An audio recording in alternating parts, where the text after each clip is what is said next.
The Father's Justice. My name is Richard Calloway.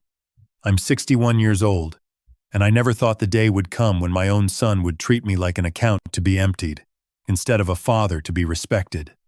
It happened on a quiet Sunday morning, the kind of morning that feels harmless, predictable, safe. I was sitting at my kitchen table, a cup of coffee cooling slowly in my hand, sunlight stretching across the floor as it had done for years. Nothing felt different. Not yet. Then my phone rang. Ethan. I remember staring at his name for a second longer than usual, not because I expected anything was wrong, but because something, somewhere, didn't sit right. Still, I answered. Dad, I've got good news, he said, his voice light, almost excited. I'm getting married tomorrow. Tomorrow. No discussion, no warning, no invitation that felt real, just a decision already made. I felt the shift immediately, like the ground had moved half an inch beneath my feet. That's sudden, I said, keeping my voice steady. Yeah. Well, when you know, he replied. Then there was a pause, the kind that doesn't belong in normal conversations. And then he said it. Oh, and I took care of the finances. My fingers tightened slightly around the cup. What finances? Another pause, shorter this time, more confident. I moved the money from your accounts, and I sold the house. Just like that. No hesitation, no apology. Like he was telling me he'd picked up groceries on the way home. For a moment, I didn't speak. Not because I didn't understand, but because I understood perfectly.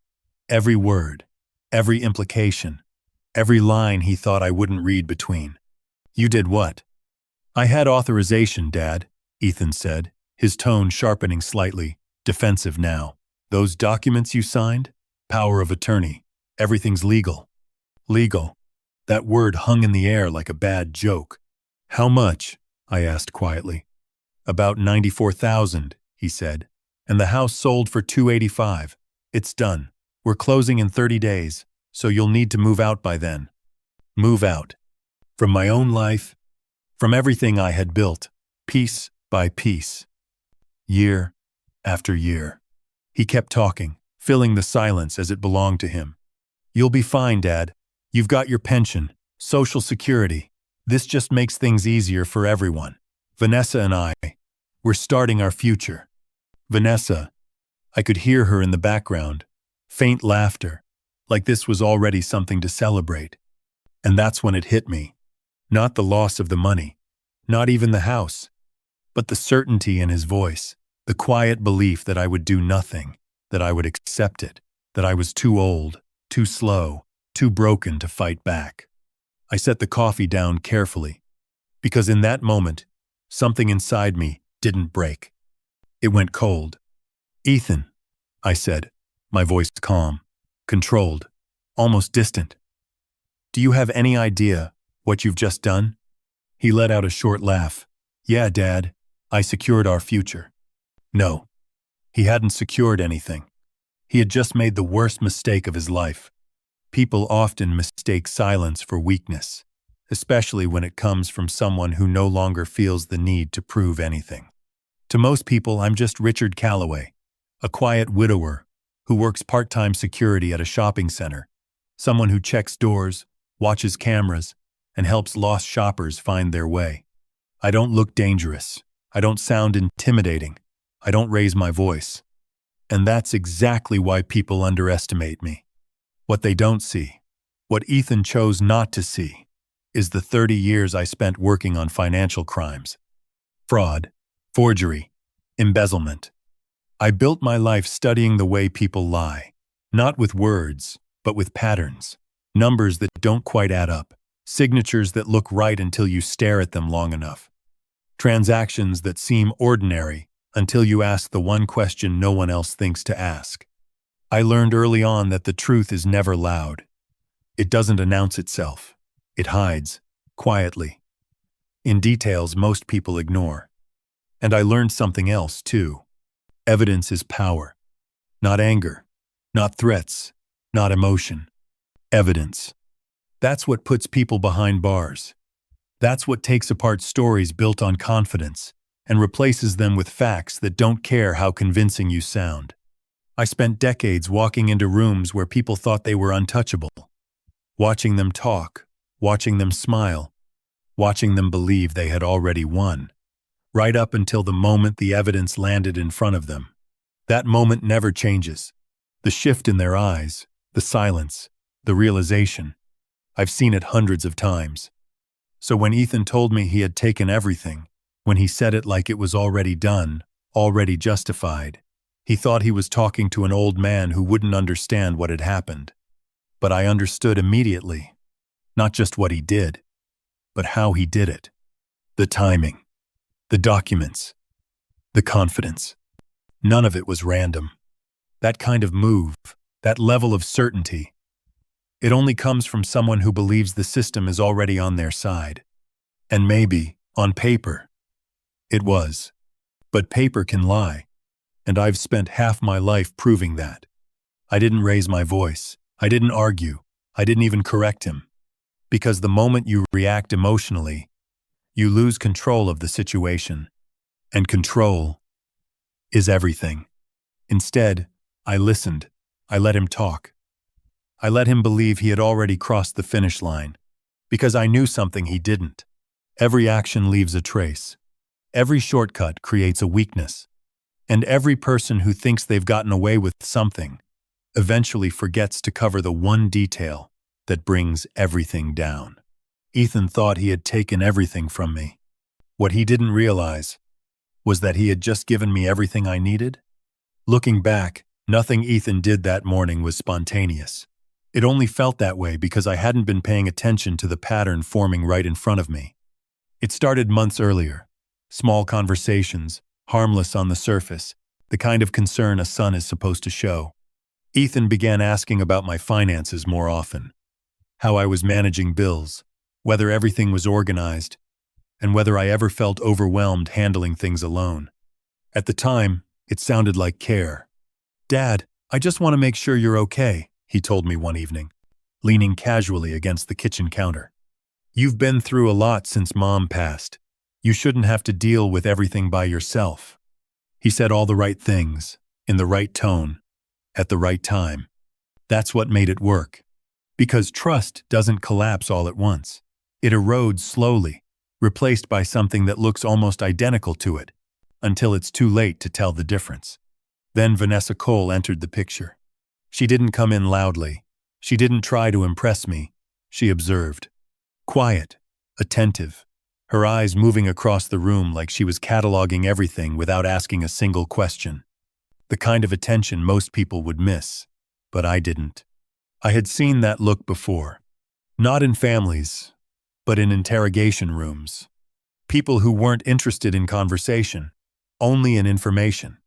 During dinner, she asked about the house, casually at first. Property values, neighborhood trends, future plans. Nothing that sounded out of place, but everything that pointed in one direction. Assets. Later that night, I heard her voice from the other room, low, but not low enough. "He's got more than he lets on. The house alone is worth a lot. And Ethan says there's savings too." There was no hesitation, no discomfort. Just a calculation. I should have stopped it right there. I should have asked questions, drawn boundaries, made it clear that my life wasn't something to be evaluated. But I didn't. Because Ethan was my son, and that was the mistake they built everything on. A few weeks later, he asked for access to one of my accounts. Just a small one, he said, for convenience. "In case something happens, I can help manage things quickly." It sounded reasonable, controlled, limited. So I gave it to him. Not everything. Just enough to make it feel safe. What I didn't realize was that I wasn't giving him access to money. I was giving him access to a system. And then came the moment they had been waiting for. The hospital. 3 days, medication, exhaustion, fragments of memory that didn't quite connect. I remember voices, papers, a pen in my hand. Someone is telling me where to sign. At the time, it felt routine. Now, it felt like a setup. When I asked Ethan about it later, he didn't hesitate. "Just some insurance forms, Dad.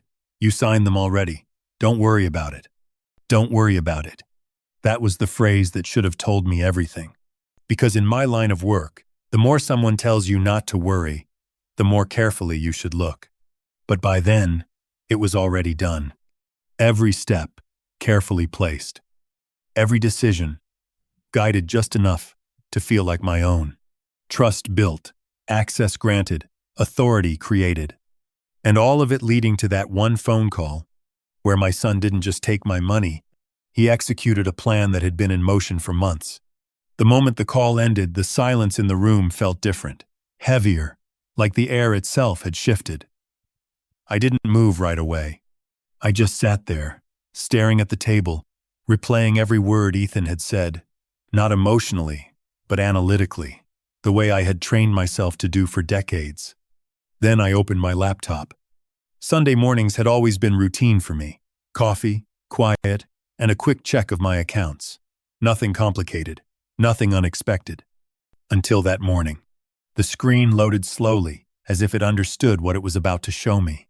Checking account first. $347. I frowned slightly, not alarmed yet, just curious. That account usually carried enough for monthly expenses. It shouldn't have been that low. Then I opened the savings account, and that's when everything changed. Balance, $1,200.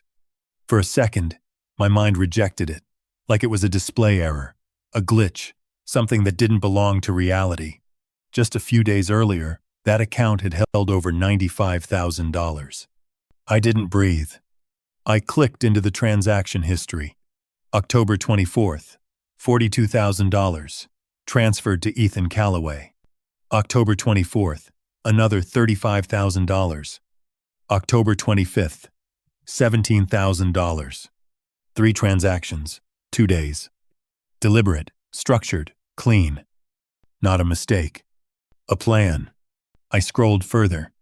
October 26th, $2,800 from my checking account. He hadn't missed anything. He had emptied it all, methodically, leaving just enough behind to avoid triggering immediate closure. That detail alone told me everything I needed to know. This wasn't desperation. This was control. My jaw tightened slightly, but my hands stayed steady. That was the part most people get wrong. They think the moment of discovery is loud, emotional, explosive. It's not. It's quiet. Because the mind is already moving faster than the body can react. Then the second piece fell into place. The house. I sold it yesterday. His words came back to me with unsettling clarity. I opened my property folder and pulled the documents closer, scanning through them with practiced precision. There were 2 addresses. 856 Maple Drive, the house I lived in, and 1247 Oak Street, the rental property. My eyes stopped there. Oak Street. The one with tenants. The Martinez family. Lease active, legally binding. I felt something cold settle into my chest. Not fear, not anger, but certainty. Ethan hadn't just taken money. He had crossed into something far more serious. Selling a property he didn't fully control, with tenants still under contract, using documents I had no clear memory of authorizing. Fraud. Forgery. Multiple points of failure. All hidden behind his confidence that I wouldn't look closely enough to see them. I leaned back in my chair slowly, eyes still fixed on the screen. Because now, the situation had shifted. This wasn't a suspicion anymore. This wasn't a doubt. This was confirmation. Every number, every transfer, every document lined up into a pattern I knew too well. And patterns like this, they don't disappear. They collapse. All at once. Once the pattern became clear, everything inside me settled into something familiar. Not anger, not panic, but procedure. This was no longer a family conflict. This was a case. I stood up slowly, walked to the filing cabinet, and pulled open the drawer I hadn't touched in months. Inside were folders, organized, labeled, precise, habits I never unlearned, even after leaving the job. I took out a blank sheet of paper and wrote the first line at the top. Timeline of financial activity Richard Calloway. Then I started documenting. Dates, amounts, transactions. October 24th, 2 transfers, 42,000, 35,000. October 25th, 17,000. October 26th, 2,800. Each entry is clean. Each number is exact. Because details matter. They always do. I opened my laptop again and downloaded the full bank statements, not just summaries, complete records, every line, every timestamp. I saved copies, printed backups, and organized everything into chronological order. No assumptions, no shortcuts. Just facts. Then I reached for my phone and called the credit union.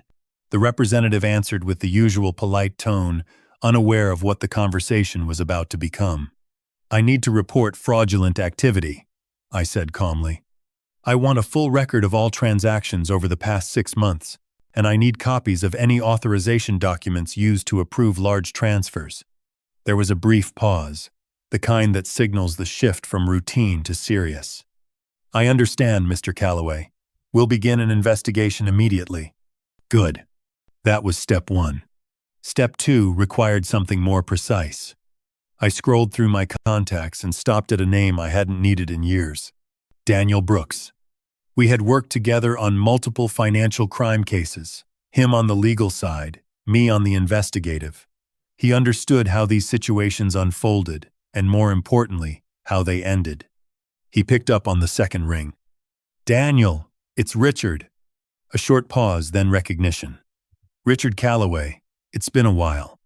My son transferred $94,000 out of my accounts and sold property using documents I don't recall authorizing." Silence. Not confusion, not disbelief, just calculation. "How solid is your documentation?" he asked. "Solid enough to prove intent," I replied. Another pause, longer this time. "Then this isn't civil," Daniel said quietly. "This is criminal." Exactly. That was the distinction most people never understood. Family doesn't change the law. Evidence does. We spoke for nearly an hour, outlining the structure of the case, unauthorized transfers, questionable power of attorney, potential forgery, fraudulent sale of property with active tenants. Each element is layered on top of the other, forming something that could no longer be explained away as a misunderstanding. When the call ended, I didn't feel relief. I felt alignment. Everything was moving the way it was supposed to. Because once you step into the process, you don't rush it. You don't force it. You build it, piece by piece. I looked down at the documents spread across the table. Statements, records, notes. A complete picture forming out of what Ethan thought were isolated actions. He believed he had taken control. But control isn't about who moves first. It's about who understands the system. And I understood it better than he ever would. I leaned back slightly, hands resting on the table, eyes steady. Because at the center of all of this, there was one thing he had forgotten. The one thing people always forget. Evidence is power. By the time everything was documented, every transfer traced, every inconsistency mapped out with precision, I already knew what I was going to do next. I wasn't going to confront Ethan. Not yet. Because confrontation gives people something they can prepare for, defend against, manipulate. And I had no interest in giving him that advantage. Instead, I did something far more effective. I stayed quiet. That same afternoon, a message came through. "Dad, I really want you at the wedding. Let's not make this about money." I stared at the words for a long moment. Not because they meant anything sincere, but because of how carefully they were framed. Not what I did. Not what I took. Just money. Simplified. Reduced. Dismissed. I typed back slowly. "I'll be there." 3 words. Enough to give him exactly what he wanted. Certainty. Because certainty is what makes people careless. The next day, I stood in front of my closet longer than usual, not deciding what to wear, but deciding how to appear. There's a difference. I chose a navy suit. Clean, understated, the kind of presence that doesn't draw attention, but doesn't invite questions either. Calm, composed, predictable. Exactly what he expected. When I arrived at the venue, everything was already in motion. White roses, soft music, guests smiling, laughing, holding glasses of champagne like they were part of something worth celebrating. And in a way, they were. They just didn't know what they were really witnessing. Ethan spotted me almost immediately. His face lit up. Relief, validation, confirmation that his version of reality was still intact. "Dad, you came," he said, walking toward me with that same easy confidence. "I told you I would," I replied, my voice steady, my expression neutral. No accusation, no tension. Nothing for him to react to.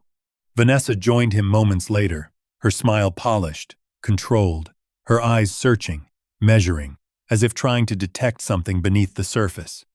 But there was nothing to find, because I gave them nothing.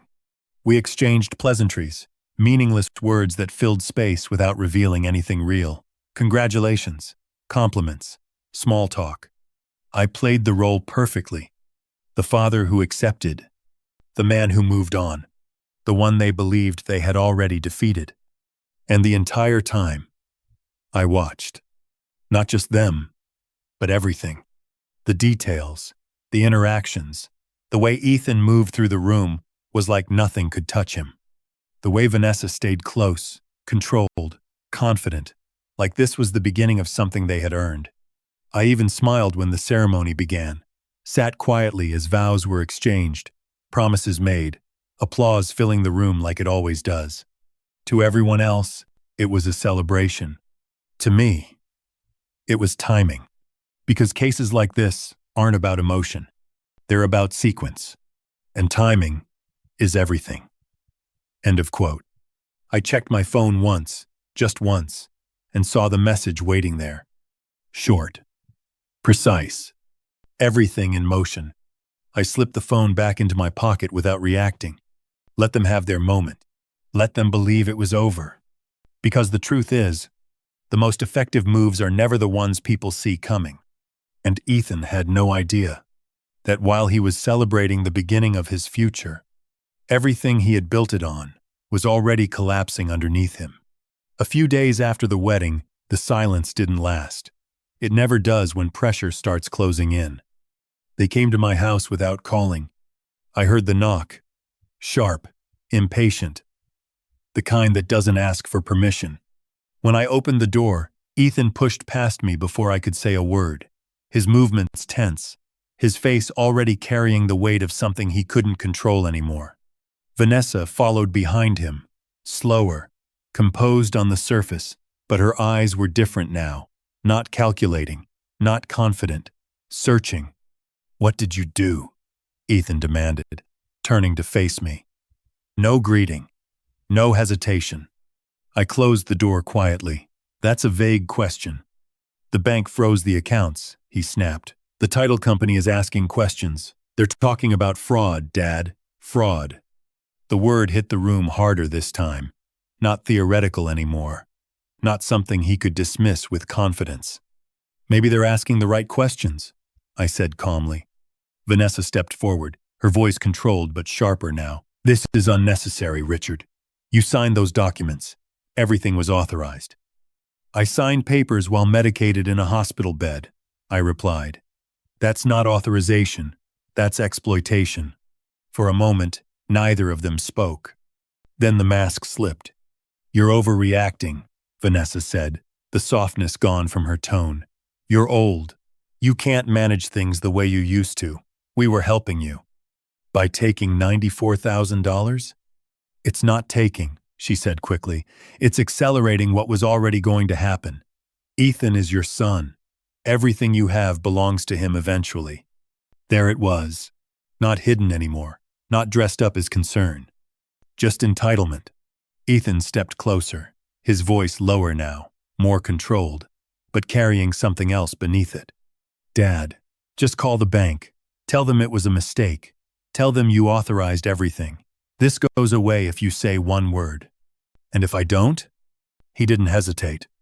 Then this gets ugly. The room felt smaller for a second, not because of fear, but because of clarity. We have lawyers too, he continued. We can drag this out for years, make it expensive, make it difficult. You don't want that. I studied his face, really looked at him for the first time since all of this began. Not the son I raised, but the man standing in front of me. Angry, defensive, certain that pressure would make me fold.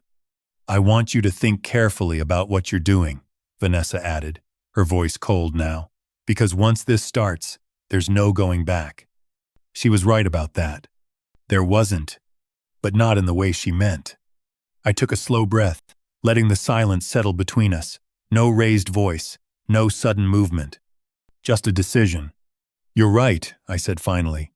Both of them shifted slightly, expecting something else. This doesn't go away once it starts.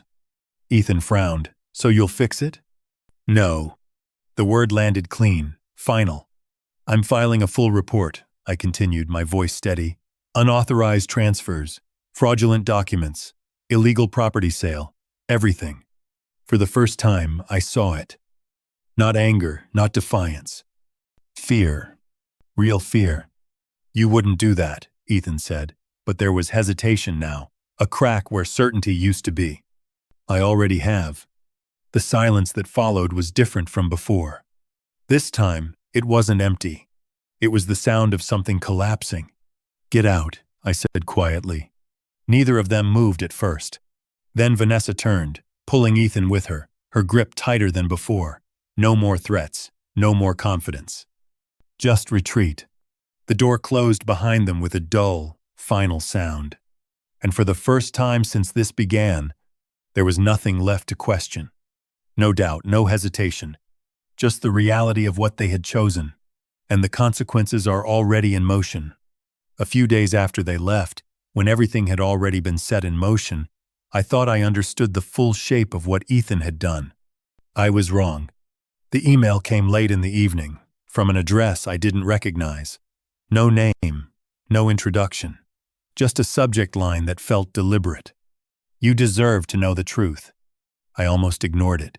Anonymous messages usually lead nowhere. Speculation, noise, people inserting themselves into situations they don't understand. But something about the timing made me open it. The message was short, direct. Ethan had a daughter, 5 years old. Her name was Lily Bennett. For a moment, the words didn't register, not because they were unclear, but because they didn't fit into the version of reality I had been living in. My son, a father, and I had never known. I read it again, slower this time. The mother's name, the timeline, the court order for child support, the claim that Ethan had been paying in secret, using money he didn't have, or money that didn't belong to him. And just like that, the situation changed. This wasn't just greed anymore. It was avoidance. Responsibility pushed aside, hidden, buried under layers of excuses and silence. I felt something shift in my chest, not the cold clarity I had relied on up to that point, but something heavier. Personal. I opened my browser and searched for the name. It didn't take long. A profile, partially visible. Photos scattered across a timeline that told a quiet story without needing explanation. And there she was. Lily. Dark hair. Bright eyes. A small smile that felt familiar, in a way I couldn't ignore. There are moments in life when everything slows down. When the world narrows to a single realization that changes the way you see everything that came before it. This was one of them, because suddenly, I wasn't just looking at what Ethan had taken from me. I was looking at what he had abandoned. I sat there longer than I realized, staring at the screen, trying to reconcile the man who had stood in my living room days earlier, making threats, justifying theft, with the reality of a child who carried his name and none of his presence. And for the first time since this began, the anger I had kept controlled shifted into something else. Not weaker, but deeper, because this wasn't just about money anymore. It was about a pattern of choices, of responsibility avoided, truth hidden, consequences delayed until someone else was forced to carry them. I closed the laptop slowly, my reflection faint in the dark screen. A granddaughter, 5 years old, growing up without the father who should have been there. And somehow, connected to all of this, the case I was building didn't change. The evidence didn't change, but the meaning behind it did. Because now, this wasn't just about holding Ethan accountable for what he had done to me. It was about understanding who he had become and what kind of future he was leaving behind for someone who had no choice in any of it. The courtroom was quieter than I expected, not empty, but controlled. Like every sound understood, it had a place and a consequence. I had been in rooms like this before, many times, just never on this side of the case. Richard Calloway, victim. It was a strange label. I sat at the front, hands resting calmly in my lap, documents organized beside me, not because I needed them anymore, but because that's who I was. Preparation wasn't a reaction, it was a habit. Ethan sat across the room with his attorney, shoulders tense, eyes moving more than they used to, searching for something that wasn't there anymore. Control. Vanessa was there too, but quieter now. No confidence, no calculation, just distance. When the proceedings began, everything moved with a kind of precision I recognized immediately. Statements, evidence, timelines. Facts. Not opinions, not emotions. Facts don't need to be loud, they just need to be undeniable. The financial records were presented first. Every transfer, every amount, every timestamp laid out in sequence, clean, structured, impossible to explain away as a misunderstanding. Then the documents. The power of attorney, the signatures, the inconsistencies that only become obvious when someone is trained to look for them. The notary verification didn't hold. The timing didn't match. Layer by layer, the story Ethan had relied on began to come apart. I watched him as it happened. That moment I had seen so many times before. The shift. The realization that confidence doesn't matter when the evidence speaks for itself. When it was his turn to speak, he didn't look at me at first. His voice was lower than I remembered, not controlled, just smaller. "I made a mistake," he said. A mistake. I didn't react. Because words like that, they don't change outcomes. Only actions do. The judge listened without interruption, reviewing the full scope of the case, not just the financial loss, but the intent behind it, the planning, the misuse of authority, the exploitation of trust. When the decision came, it wasn't dramatic. It didn't need to be. Guilty. One word. Clear, final. Ethan closed his eyes briefly, like he had expected something else, even now. The sentence followed. Restitution in full, every dollar returned, structured payments, monitored, enforced. Custodial time, followed by supervised probation. Conditions, accountability, oversight. Not revenge. Justice. That's the difference most people don't understand. Revenge is emotional, immediate, temporary. Justice is structured, measured, permanent. As the courtroom began to clear, Ethan finally looked at me, really looked. Not as an obstacle, not as something to overcome, but as a consequence he had created. There was no anger in his expression now, just recognition, and maybe, for the first time, understanding. I stood, gathering my documents slowly, not rushing, not lingering, because this part was never about winning. It was about resolution. The system had done what it was designed to do. It had taken a story built on assumption and reduced it to facts. And in the end, facts don't argue. They don't negotiate. They don't forget. They simply stand until everything else falls away. 6 months later, the house felt different. Not because anything had changed physically, but because everything had settled into something quieter, something clearer. The garden behind 856 Maple Drive had always been my place to think, to reset, to let time do what it does best. That morning, I was kneeling in the soil, planting tomatoes the way I used to with Linda, when I heard a car pull into the driveway. I didn't rush to stand. I already knew who it was. Ethan stepped out first, slower than I remembered. His movements more deliberate, like someone who had learned that nothing comes without consequence anymore. He looked thinner, older, not just in appearance, but in the way he carried himself. And then she stepped out behind him, Lily Bennett. She didn't hesitate. She ran toward me with a kind of energy that doesn't question the past, that doesn't carry judgment, only curiosity. "Grandpa Richard?" Her voice was small, hopeful. I stood then, finally, and opened my arms. And just like that, everything else faded for a moment. No courtroom, no documents, no betrayal. Just a child who had nothing to do with any of it, and yet, somehow, was the reason everything still mattered. Ethan approached more slowly, stopping a few steps away. "I'm paying it back," he said, his voice steady, but different now, not defensive, not entitled, just honest. "Every month, I'm working again. I'm trying to do it right." I nodded once. I know, because I had seen it, not in words, but in actions. Consistent, measured, real. Redemption doesn't happen in a single moment. It happens in repetition, in choices made when no one is watching. Lily tugged at my hand, pulling me back down to her level.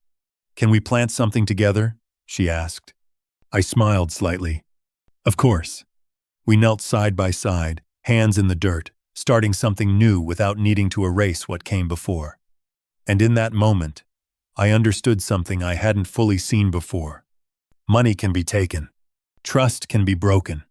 But what you choose to rebuild, that defines who you are. Because without boundaries, love becomes permission for people to take more than they should. And without accountability, family becomes just another word people hide behind. I spent most of my life believing that protecting family meant giving without question. I was wrong. Protecting family also means knowing when to draw the line and having the strength to hold it. Ethan didn't become a better man because he was forgiven. He became better because he was held accountable. And Lily, she would grow up seeing that difference. Seeing what responsibility looks like, what it costs, and why it matters. I looked at her as she carefully pressed soil around a small plant, her face focused, unaware of everything that had led to this moment. And for the first time in a long while, the future didn't feel uncertain. It felt earned. Because in the end, money can change how people act, but it can never replace respect. And sometimes, the people who hurt us the most are the ones who force us to finally understand what truly matters. So let me ask you something. If someone you trusted took everything from you, would you choose revenge or would you choose justice?